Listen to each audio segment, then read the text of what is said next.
guys, welcome back to some more AFK Arena. Today we're over on the free-to-play account. We got a brand new event that is up, or not really brand new, but this is actually the third time that we have done this event. First time, players absolutely hated it. By the end, they absolutely loved it. When it came to the second time, kind of mixed reviews on it, so I'm hoping that this time Lilith did get it right. That is right, the Isle of Gold event is up, guys. Now, we've seen this a couple times. Again, the first time we had a lot of buildings, we got a lot of resources, it was very cool. Second time they added a lot of different buildings in here, which ultimately led to not as many resources, we didn't have as many resource nodes, and pretty limited to what you could build. Now in this one they did add more morale, however you want to say it. On a successful pillage, each morale point increases pillaging resources by 15%. So you're going to get a big buff there. Now, the pillage attempts is when you can actually attack another player. A lot of players were not happy with the pillaging. It was very short-lived, especially when the tower started getting stronger, when the building started getting stronger. It was a lot more difficult to defeat the towers. And ultimately, it's just a game of who has Ions, which tower has Ions. And that is where the PvP aspect for this kind of landed. Was everyone who had Ions, it worked pretty well. The tower that you fought or the building you fought, if you got lucky and did not get Ions, you could actually win, which again was pretty interesting to see. So we're gonna do a couple rolls here, guys. Similar to what we seen last time, we have Experience, Essence, Diamond Mine, Guild Exchange, Labyrinth Tokens, and Po Coins. Now, as you continue to level up these buildings, look, you can only have 4 of them. So noticing here, we have 2 of these, and we have 6 in total, guys, meaning there are going to be 2 buildings that you're not going to be able to build. Out of here, it really depends, and it is very dependent on where you are as far as resources. For instance, when I look at an experience mine, I have a lot of experience. On a majority of my accounts, I have stockpiled experience. Experience comes a little bit easier than Essence does. Essence is one that I would always recommend. On all 8 accounts that I run, we are lacking Essence in every single one of them. Even the starter accounts with the free to play, even looking at the FHG account or the YouTube account, all of us are waiting for Essence, guys. Diamonds, of course, can never go wrong with diamonds. The more diamonds you have, the more summons, the more stargazers. Ultimately, very good thing to buy. Now, interesting when it comes to this one.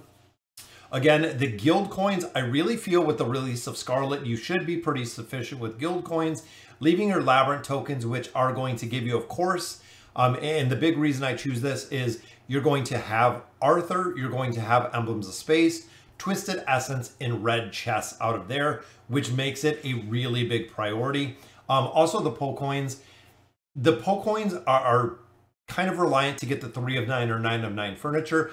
Even as heavy with the YouTube account that we've been, I still do not have a lot of heroes that I still need to get to 9 of 9. Even having 350 plus of my mythic furniture, I still need more. So Po Coins is definitely a choice. So the 2 that I really wouldn't choose out of here, one is the Guild Exchange, and then the Experience Mine would be kind of the last 2 that I would look to build. Essence Mine, I would build. The Labyrinth, the Po Exchange, and the Diamonds, I would definitely build as well. So we're going to start off with an Essence Mine. The rest of the buildings are similar to, I believe, what we seen last time. So we got the 3 towers here. We have the 3 Tablet, the Inerta, and the Amenity, and then, of course, the Crimson Flower. Now, this one is interesting. So blesses a specific hero. Now, this is a brand new buff that we're getting here. For each point of morale, pillaging loot plus 1%. You can see level 5 during battle plus 2 morale, and then level 10 blessing during battle plus 3 morale for each blessed hero deployed. I'm not sure if it's going to be a specific hero. Again, a lot of players, guys, it's kind of broken because if you're running with Ions, you can go ahead and drop Ions in your formation and then just kind of build with that. A lot of these really didn't have much functionality. There is a very specific way, which as we get a little bit further into the progression of this event, there is a very specific way to level up buildings based on the levels. So once you get the abundant range, to make sure you're maximizing the towers you have in here and building them out. Also reduces surrounding pillagers' morale.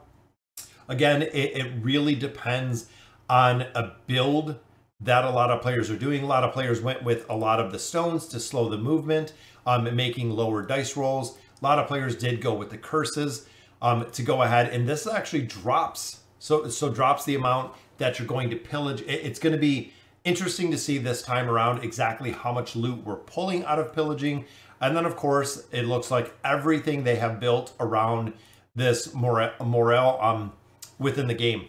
So again, it's going to be pretty interesting to see. Going to have to do a little bit more research. I like the energy towers in here.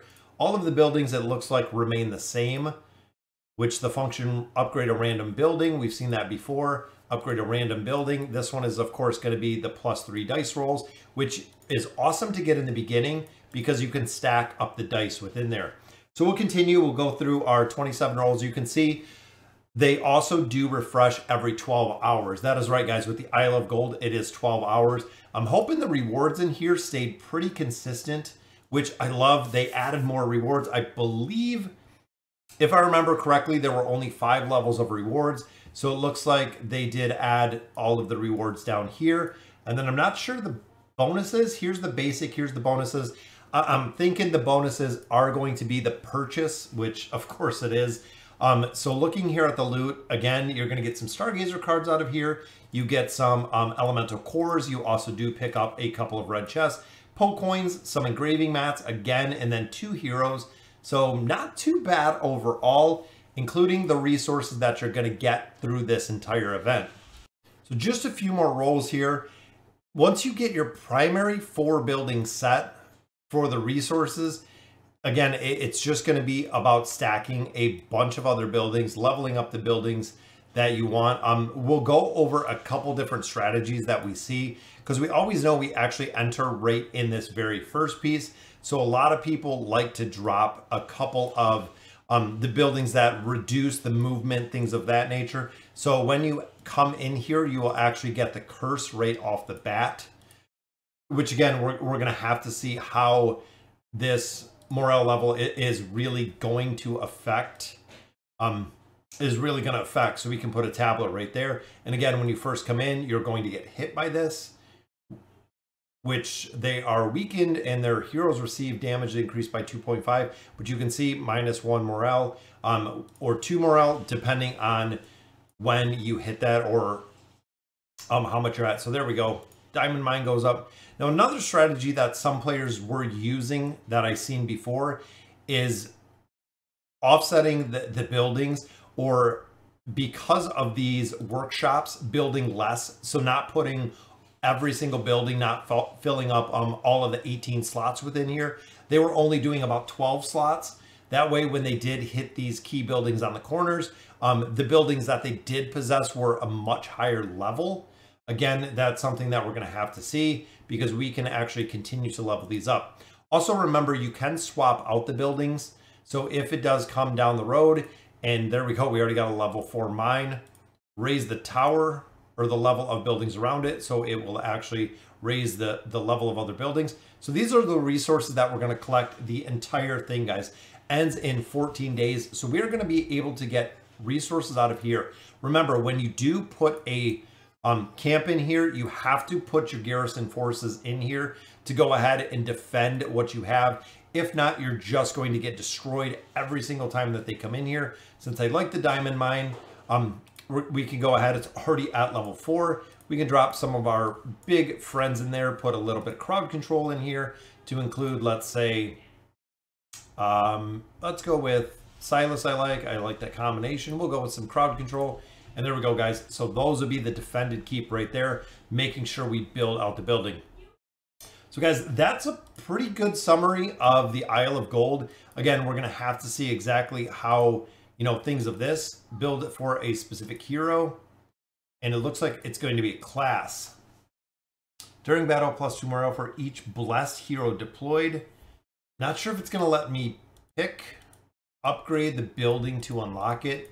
Again, that's a new one in here for the defensive buildings that we're going to have to see when we get it built up, if we can do, if it looks like it's going to be a specific class that we can. So for instance, with Eins is we could do the mages. So the mages will have a lot of additional morale. So it seems like it's going to be really heavy based on attacks is what I'm thinking. So even here, we can just fill in buildings. Buildings like this, max health of garrison forces with adjoining tiles, giving a little bit more health. Didn't seem super effective in the last one. I'm not sure if this is going to be super effective in this one. It seemed like a lot more of the curses worked better than some of the other ones. Then of course the flowers are straight up attack. A lot of players went with one flower in each or multiple flowers. We seen them stack. Again, we're gonna have to really go through work out the strategy of what this is going to look like within here and see kind of what the builds are going to be and really what it's going to look like. You can also modify it. So when you are out of dice rolls, you can go ahead and modify the formation. You can move around your buildings. Even when you do a roll, if you land on another building, you can rebuild. You can actually swap it to a different building. Additional loss resource or reduction, loss reduction. When pillage, if the pillage morale is below 10, losses are reduced by an additional 10% for each point below 10. That's pretty strong. That's a pretty good reduction. When it's below 15, losses are reduced by an additional 10% for each point below 15. So it seems like it's going to be super important to have this, guys. Just for the fact, building out a couple flowers, if you're going to pillage or attack anyone else, we are going to have a couple other flowers, and we're going to have those built out. Increases the limit. I'm not sure exactly what the limit is at. Attack rating +1. When pillaging, your morale won't drop below 4, won't drop below 8. That's actually pretty good. I'm not sure if any of these stack either. So that was the other thing. Some of them last time you could not stack. So increases my lower limit, increases my morale overall. So we got a blue. So we get more attack rating there. Max morale +4. Cannot stack the effect. There it is, guys. And then uplift, cannot stack the effect. I'm not sure if this one doesn't say you cannot stack it. That's exactly what we seen last time. It specifically said we could not stack the effects. Increases dice rolls when pillaging. Cannot stack the effect. So there you go, guys. A lot of the flowers do say cannot stack effects. So if I do have 2 flowers, not going to make a difference.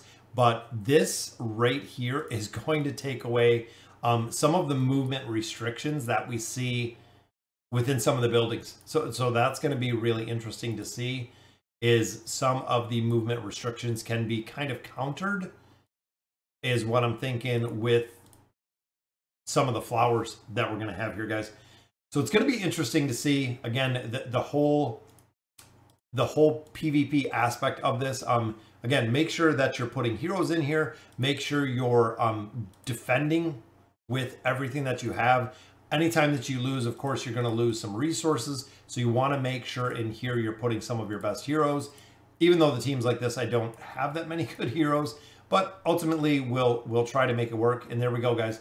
Morale went up, meaning the successful pillages by 16%. So we can take a lot more resources because we're continuing to build up the morale that we have in here. Let me level up this. So attack rating +1. Now I believe it's going to give me +2. So it is going to give me a stronger buff up here.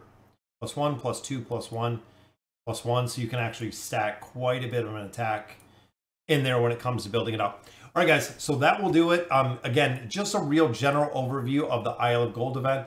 Definitely some changes, have a lot more research to do when it comes to morale in here. So guys, let me know in the comments what you guys think. And as always, thank you guys for watching.